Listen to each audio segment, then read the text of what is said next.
Lecture 44 no notes. Lecture 45 heading है शीतोष्ण कटिबंधीय चक्रवात। पहला पॉइंट है, ये चक्रवात दोनों गोलार्धों में शीतोष्ण कटिबंधीय प्रदेश में 30 से 60 डिग्री ब्रैकेट में 35 से 65 डिग्री अक्षांश के बीच निर्मित होते हैं।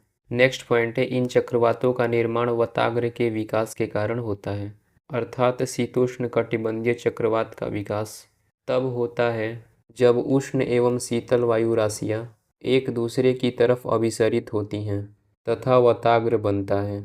नेक्स्ट पॉइंट है, ये चक्रवात महाद्वीप एवं महासागर के ऊपर दोनों पर निर्मित होते हैं, किंतु महाद्वीप के ऊपर निर्मित शीतोष्ण चक्रवात अत्यधिक मजबूत होते हैं, क्योंकि स्थल खंड के ऊपर तापांतर जलीय भाग की अपेक्षा अधिक होता है।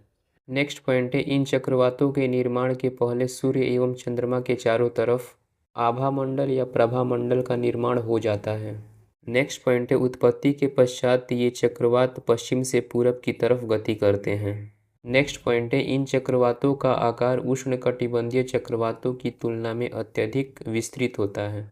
नेक्स्ट पॉइंट है, सामान्यतः वर्षा मंद गति से लंबे समय तक होती है, ब्रैकेट में कभी कभी मूसलाधार वर्षा हो जाती है। नेक्स्ट पॉइंट है, चक्रवात के समाप्ति के पश्चात ठंडी हवाएं चलने लगती हैं, मौसम शांत हो जाता है। नेक्स्ट पॉइंट है, सतह के पास शीतल वायु तथा कुछ ऊंचाई पर उष्ण वायु की उपस्थिति के परिणाम स्वरूप ऊंचाई में वृद्धि के साथ तापमान में वृद्धि होती है, जो कि तापीय विलोमता है। नोट, शीत ऋतु में उत्तर भारत में शीतोष्ण कटिबंधीय चक्रवात से वर्षा होती है। इसे पश्चिमी विक्षोभ कहा जाता है। उत्तर भारत में होने वाली यह वर्षा गेहूं के फसल के लिए लाभदायक होती है। नेक्स्ट हेडिंग है प्रति चक्रवात। पहला पॉइंट है, यह उच्च वायुदाब का केंद्र होता है, जो कि निम्न वायुदाब की समदाब रेखाओं से घिरा होता है। नेक्स्ट पॉइंट है, पवन केंद्र की तरफ से पवन केंद्र से बाहर की तरफ प्रवाहित होती है। नेक्स्ट पॉइंट है, केंद्र से वायु का अपसरण होता है। नेक्स्ट पॉइंट है, केंद्र पर वायु का अवतलन होता है। नेक्स्ट पॉइंट है, उत्तरी गोलार्ध में ये क्लॉकवाइज एवं दक्षिणी गोलार्ध में ये एंटी क्लॉकवाइज घूर्णन करते हैं। नेक्स्ट पॉइंट है, मौसम साफ होता है तथा आकाश स्वच्छ होता है। नेक्स्ट पॉइंट है, शांत वायुमंडलीय दशाएं विकसित होती हैं।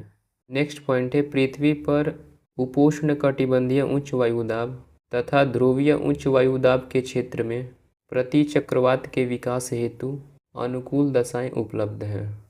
नेक्स्ट हेडिंग है ओस तथा पाला।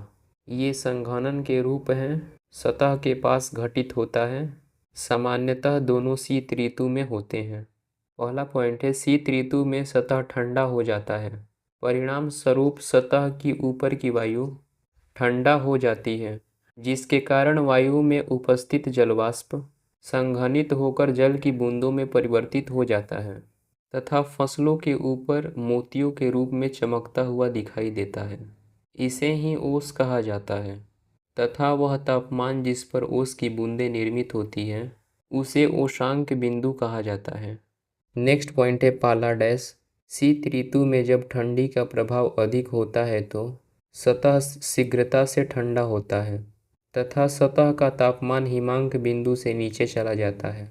परिणाम स्वरूप संघनन की क्रिया हिमांक बिंदु से नीचे होती है, जिसके परिणाम स्वरूप जलवाष्प हिम या बर्फ में परिवर्तित होता है तथा वनस्पतियों के ऊपर सफ़ेद बर्फ की परत दिखाई देती है।